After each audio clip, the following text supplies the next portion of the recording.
contains 63 balls numbered from 1, 2, 3, 4 up to 63. Two balls are picked at random. Two balls are picked at random from the jar, one after one and without any replacement. Okay, first one is picked, kept aside, and then second one is picked. Okay, what is the probability that the sum of both the balls drawn is even, right? So basically the sum needs to be even. Yes. Now understand this question logically first. Okay, see now, these numbers are nothing but the mixture or combination of even and odd numbers, right? So you have to find out the cases now or situations. Okay, first assume that one even number and one odd number is selected. Addition of one even and odd. Let's see. So say for example, even you selecting 2 and odd you are taking 3.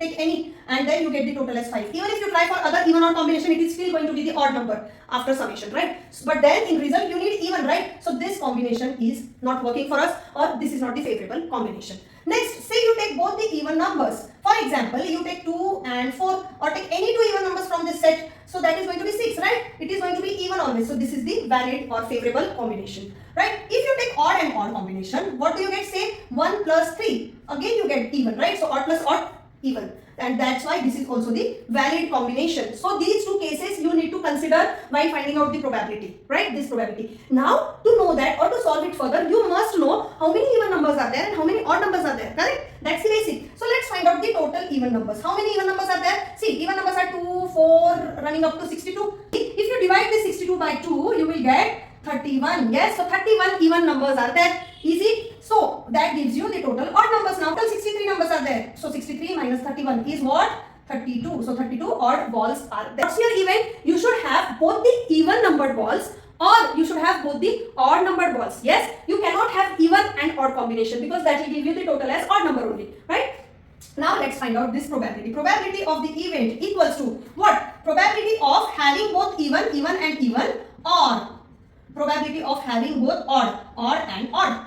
Correct? So when you are selecting first ball, what's that first ball? It needs to be even. How many even are there? 31. How many total balls are there? 63. Correct? This is AND.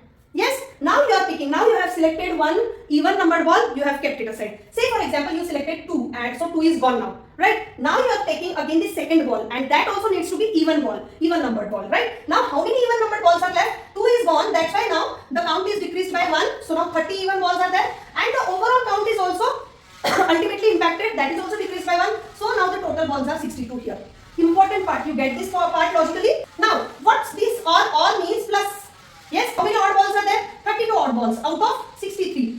And now one ball is gone. Say for example this 63 numbered ball is gone now. Now how many odd balls are remaining? 31. Yes, because those are without replacement. Yes, so 31 remaining. And how many total balls are there? Again those are reduced by 1, so 62. Okay, so this is the probability of an event.